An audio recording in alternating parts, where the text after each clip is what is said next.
Assalamualaikum warahmatullahi wabarakatuh. Salam sejahtera untuk kita semua.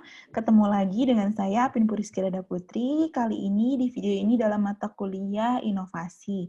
Baik, untuk pertemuan kali ini kita akan membahas lebih detail mengenai macam-macam inovasi bisnis ditinjau dari berbagai macam jenis kewirausahaan. Kita akan langsung masuk kepada materinya. Oke.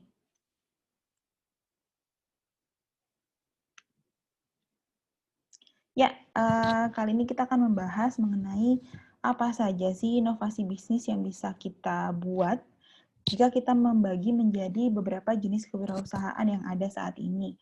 Langsung saja, kita lihat di halaman pertama ini, di slide pertama ini ada berbagai CEO, ya, ada 4 CEO yang merupakan kurang lebih 4 unicorn ya, 4 startup yang sangat amat besar yang mungkin salah satunya sekarang sudah jadi menteri.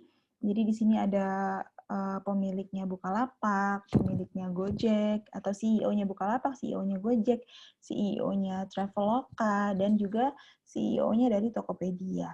Baik, langsung saja kita masuk satu persatu kepada jenis-jenis kewirausahaan jika kita mau membuat sebuah inovasi bisnis.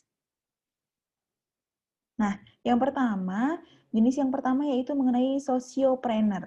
Nah, sociopreneur ini merupakan sebuah jenis wirausaha yang tidak hanya fokus terhadap profit yang dihasilkan, tetapi juga fokus terhadap aspek sosial. Jadi, wirausahawan yang dapat melihat peluang usaha yang ada di sekitarnya, yang dapat menghasilkan keuntungan dan memiliki fungsi untuk meningkatkan kesejahteraan sosial. Jadi, nggak hanya mencari profit, tapi juga ingin memberikan efek efek dari aspek sosial yang memang bisa membantu kesejahteraan sosial lingkungannya, gitu ya. Contohnya, kalau di sini ada Gamal Albin Said dari Klinik Asuransi Sampah. Jadi, beliau ini mengobati dari mengumpulkan sampah. Jadi kalau misalnya mau berobat tinggal membawa sampah gitu. Jadi bisa berobat gratis. Kemudian ada Dea Valencia, batik kultur difabel. Jadi beliau ini membuat produksi kain batik atau produksi batik, tetapi yang mengerjakan adalah kaum-kaum difabel. Kaum-kaum difabel ini dilatih sedemikian rupa dan akhirnya bisa untuk membuat batik yang punya nilai jual gitu ya. Kemudian ada Al-Fatih Timur, itu yaitu kitabisa.com ya. Teman-teman tahu kitabisa.com itu salah satu seperti media kita untuk bisa memberikan bantuan untuk orang-orang yang membutuhkan. Jadi dia menjadi sarana menyambung antara orang yang membutuhkan dengan orang yang ingin memberikan bantuan. Kemudian yang kedua, ekopreneur memiliki kesamaan dengan sosiopreneur, ya ini tidak hanya berfokus terhadap profit, tapi kalau sosiopreneur itu untuk kesejahteraan sosial, kalau ekopreneur ini fokusnya terhadap aspek lingkungan. Ya, jadi sangat mementingkan lingkungan yang baik gitu. Kalau bisa usaha yang dia jalankan ini juga berefek baik terhadap lingkungannya secara lingkungan pada alam pada umumnya gitu ya. Jadi secara ekonya seperti apa. Nah, di sini contohnya Arsilia Arsyad Juliani, ada bumi.official.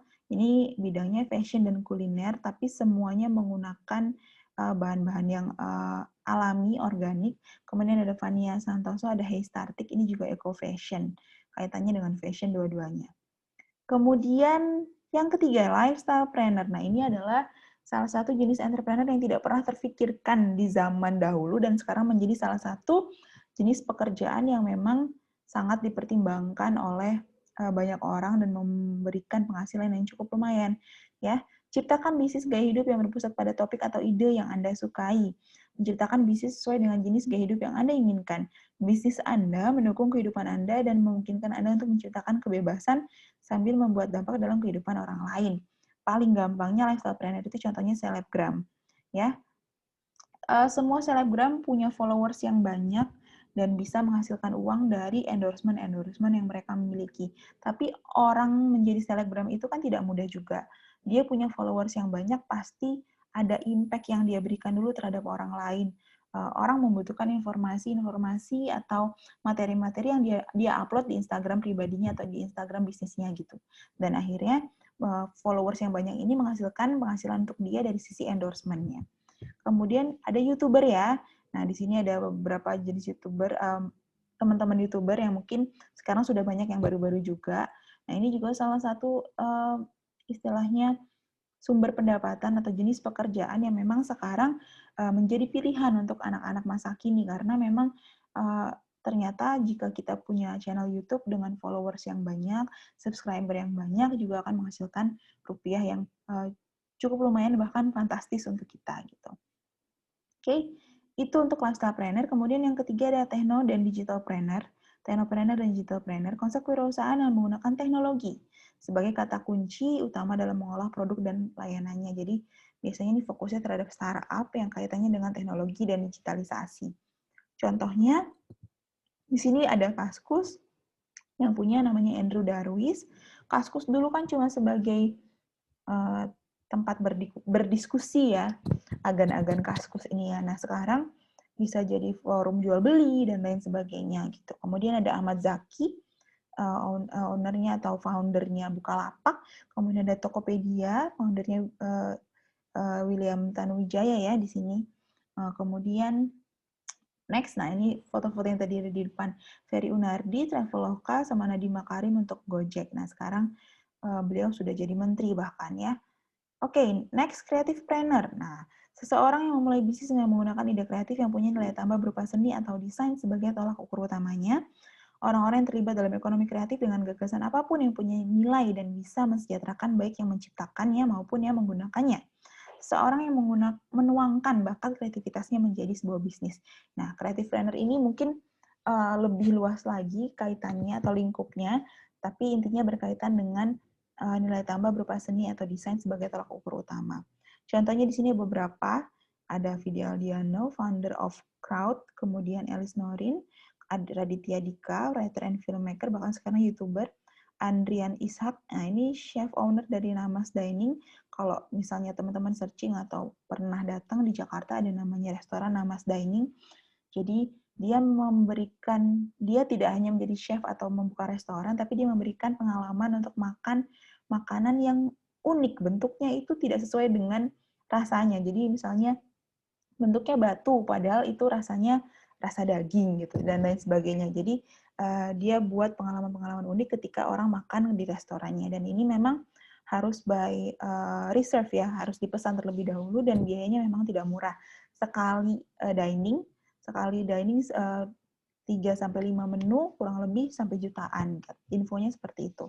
Kemudian ada Gibran Rakabuming, founder dari Markobar, kemudian Denis Adiswara, kemudian Prasetyo Andi, dan lain sebagainya. Jadi ini contoh-contoh creative planner yang ada di Indonesia saat ini, dan mungkin sekarang sudah banyak yang lebih baru yang bisa kita contoh untuk creative planner-nya.